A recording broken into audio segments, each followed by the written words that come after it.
Halo, selamat datang lagi di sesi Kupas Tuntas kita. Halo. Hari ini kita mau bedah soal prosedur layanan kesehatan ya, tepatnya di fasilitas rujukan tingkat lanjutan FKRTL. Betul?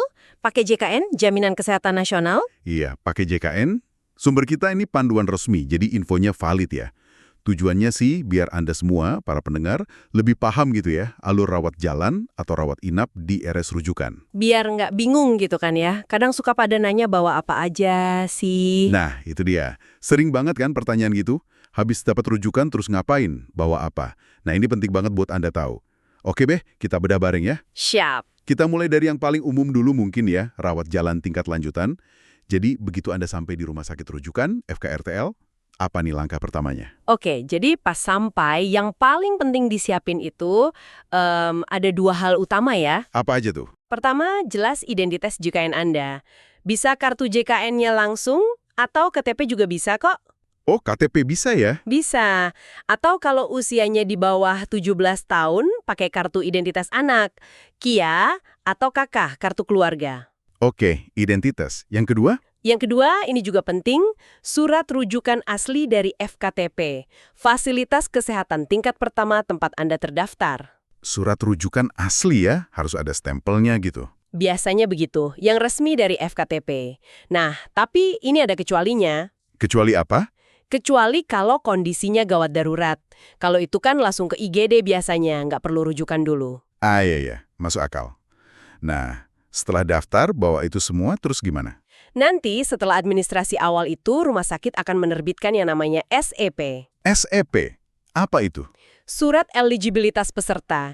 Ini semacam bukti gitu loh kalau penjaminan JKN Anda untuk pelayanan saat itu sudah berlaku.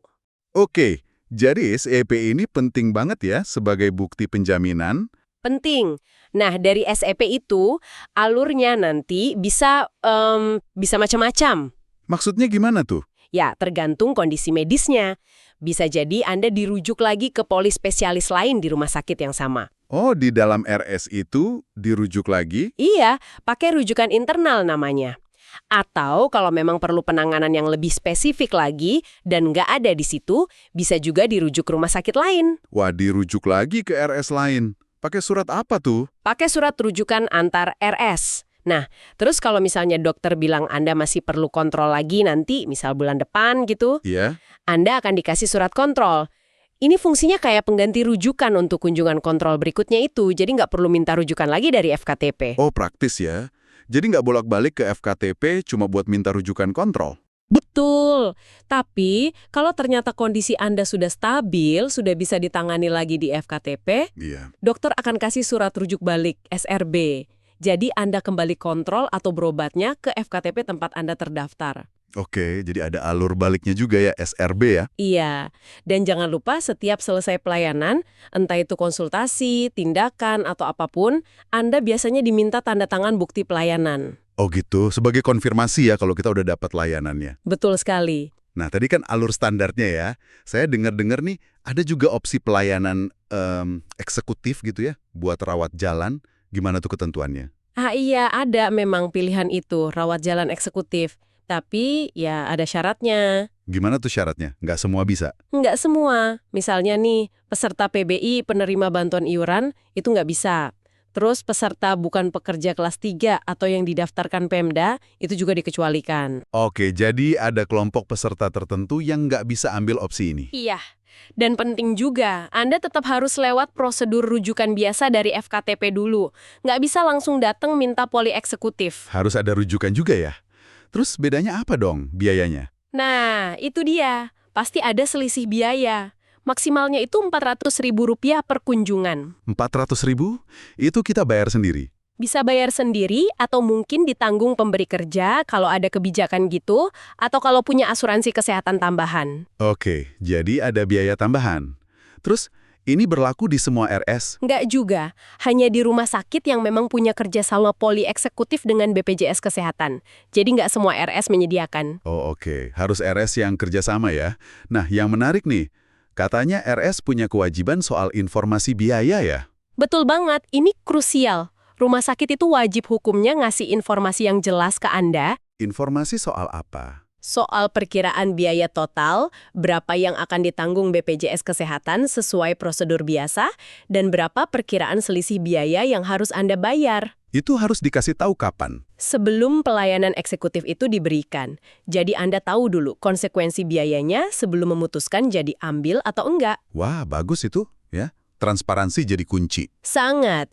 Ini kan nunjukin ada upaya menyeimbangkan ya antara cakupan dasar JKN yang harus terjamin sama pilihan kenyamanan tambahan kalau memang ada yang mau. Iya.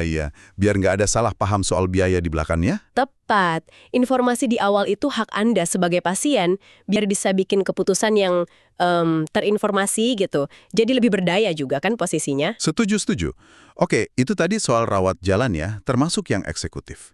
Sekarang kita geser nih ke situasi yang mungkin lebih serius. Rawat inap. Rawat inap tingkat lanjutan, RITL. Oke. RITL Itu biasanya kelanjutan dari mana sih? Apa bisa langsung datang minta rawat inap? nggak bisa langsung gitu ya. Umumnya RITL itu tindak lanjut.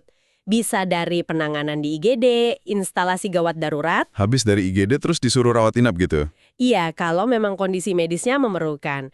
Atau bisa juga setelah pemeriksaan di poli rawat jalan di FKRTL itu, dokter polinya menilai perlu perawatan lebih intensif, jadi disarankan rawat inap. Jadi intinya harus ada rekomendasi dokter dari RS itu ya? Betul, harus ada surat perintah rawat inap dari dokter yang memeriksa di FKRTL tersebut. Itu dasar medisnya. Oke.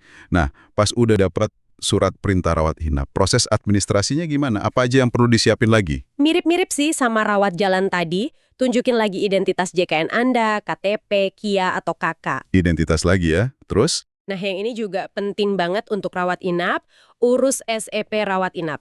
SEP lagi. Beda sama SEP rawat jalan. Ya, ini SEP khusus untuk rawat inap. Ada batas waktunya juga untuk ngurusnya. Oh ya? Kapan tuh? Maksimal 3 kali 24 jam, tapi hari kerja ya. Dihitung sejak Anda masuk rumah sakit. 3 hari kerja ya. Kalau rawatnya cuma sehari 2 hari gimana? Nah, kalau perawatannya singkat, SEP-nya harus udah beres sebelum Anda pulang.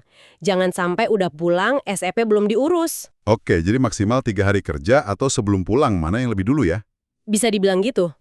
Dan sama seperti rawat jalan, nanti setelah selesai dirawat, Anda juga akan diminta tanda tangan bukti pelayanan rawat inap. Siap. Terus nanti dirawatnya di kelas mana, sesuai hak kita? Betul, Anda akan dirawat sesuai kelas hak rawat inap yang Anda miliki di JKN. Nah ini nih, pertanyaan yang juga sering banget muncul. Kalau misalnya hak saya kelas 2, tapi saya maunya dirawat di kelas 1 atau bahkan VIP gitu, bisa nggak? Bisa, itu dimungkinkan. Namanya naik kelas perawatan. Naik kelas ya? Iya. Gimana caranya? Ada syaratnya? Syarat utamanya ya bersedia membayar selisih biayanya. Oh, bayar selisih lagi. Ya. Gimana hitungnya tuh? Selisihnya itu dihitung dari perbedaan tarif INACBG antara kelas H Anda dengan tarif INACBG kelas yang lebih tinggi yang Anda pilih. INACBG, apa itu? Itu sistem pengelompokan kasus penyakit dan pembiayaan yang dipakai BPJS Kesehatan. Jadi ada standar tarifnya per kelompok penyakit dan kelas perawatan. Oke, jadi ada hitungannya yang standar ya. Terus soal informasi biaya gimana? Sama kayak poli eksekutif tadi? Persis. Rumah sakit itu wajib hukumnya memberikan informasi. Lagi-lagi, sebelum Anda memutuskan jadi naik kelas atau enggak. Informasi apa aja yang wajib dikasih? Perkiraan total biaya perawatan di kelas yang lebih tinggi itu, terus berapa yang akan ditanggung BPJS sesuai hak kelas awal Anda, dan berapa estimasi selisih biaya yang harus Anda bayar sendiri. Harus jelas ya rinciannya. Harus, biar Anda bisa nimbang-nimbang dulu kan. Pembayaran selisihnya juga sama, bisa dari Anda pribadi atau pemberi kerja kalau ada fasilitas, atau dari asuransi kesehatan tambahan kalau punya. Oke, jadi kuncinya lagi-lagi di informasi awal yang transparan dari pihak rumah sakit ya. Tepat sekali. Jadi kalau kita simpulkan nih ya, intinya memahami alur ini, baik rawat jalan maupun rawat inap di FKRTL itu penting banget ya. Banget. Mulai dari tahu dokumen apa aja yang perlu dibawa, kapan harus urus SEP, apa hak kelas perawatan kita, sampai paham kalau ada opsi kayak poli eksekutif atau naik kelas itu ada konsekuensi biaya tambahannya. Iya, poin utama itu memang di situ. Prosedur di FKRTL ini sebenarnya punya alur yang terstruktur ya.